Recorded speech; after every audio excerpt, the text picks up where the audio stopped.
Hey guys, it's Tom from FitCure. Welcome back. Today we are talking all about eating out and being a nutritional detective. Super exciting. So, when it comes to being a nutritional detective and eating out, it's really important to be proactive with this sort of stuff, yeah? So skip the bread rolls, the crisps, and what you need to do with this kind of stuff, because they're always going to hand it to you. The waiter's job is to essentially serve you. So what you need to do is you need to skip the bread roll. So as soon as you get there, say no thank you, because you need to put that physical barrier between you and the bread roll and the crisps. If not, they just stare at you, and then you will eventually eat those guys while you're waiting for your dinner, especially if you're waiting a while. So if you're starving, when you walk through the door, make sure you order a big glass of water. So sometimes the body tells us that we're hungry, when in actual fact, we're just really, really thirsty. Oh, and just to go back to the bread roll part of it, if you are going to eat a bread roll, you've just opted to work out, or you feel like you need a reward for the week, or you don't really care, just consume that bread roll mindfully, yeah? Eat it, enjoy it, don't just go nom nom nom nom nom and keep getting them in the system, yeah? Just kind of eat it, enjoy it, taste it, eat it slowly, absorb the taste, don't just chow them down. And obviously, yeah, if you are going back to that bread basket, I'm obsessed with the bread basket today, and I'm just looking at my notes. Skip the bread basket. If you need to skip it, obviously opt for another type of calorie source. Go for a salad, which we're going to talk more about in a second. Go bunless. So chances are, for most of us with these burgers that we're consuming in restaurants, they're most likely going to come from refined, highly processed sources, and that can add sort of in excess of 200 calories per meal. So you take the bun out, and essentially you could get rid of 200 calories. And I don't know if you've ever been on a stepper or a cross trainer and seen how long it takes to burn that 200 calories. It takes quite a while. Yeah, so opt to go bunless, save yourself 200 calories easily, probably more depending on where you're eating. Make the swap. So most of us know this already, but swap things like your chips for veggies and side salads. Check out the sides menu when you get there. So the chances are with a lot of restaurants, because remember I keep saying this, they are here to serve you. You can look at the sides menu and say, could I swap the chips for this? Could I double up my portions of vegetables? Those kind of things as well. That's what I'm talking about nutritional detective wise. So typically double up on these and check out your sides for a swap.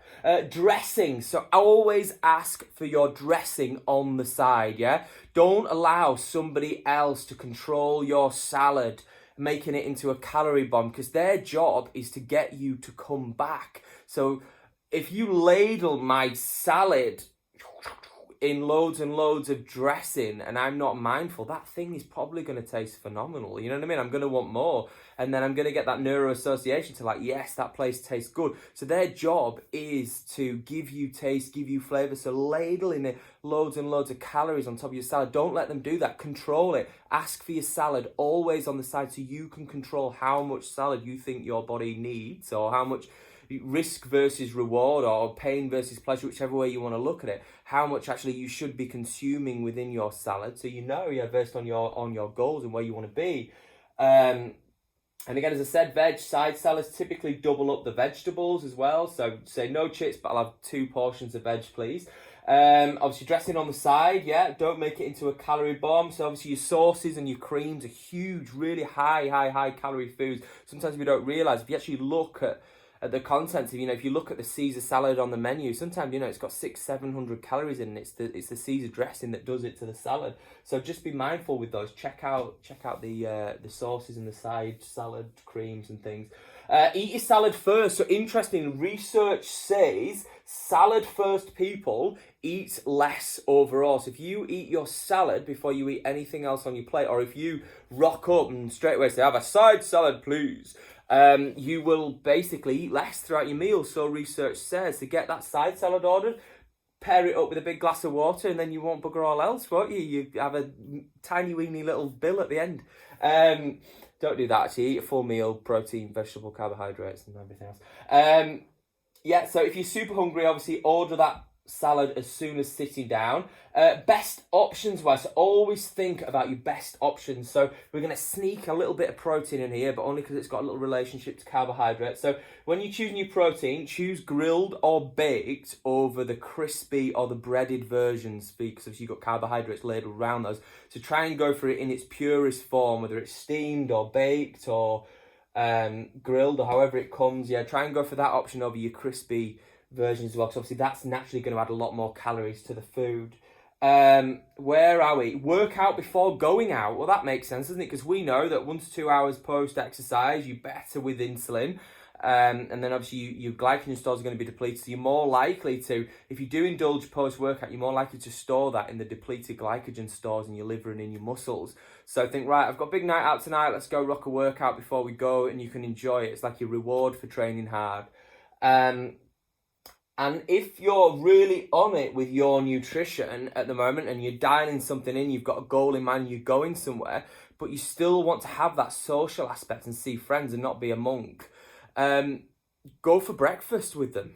Go say, oh, I'll tell you what, I'll meet you for breakfast, actually, I've got something to do. You can make excuses, because breakfast, if you think about it, you've got things like omelettes, you can mess around with that full English to take out the heavy carbohydrates that can potentially sometimes in it. You think about oats as well, things like that. You could have those almost like have a workout and then go for breakfast instead. Usually breakfast in restaurants is a healthier option.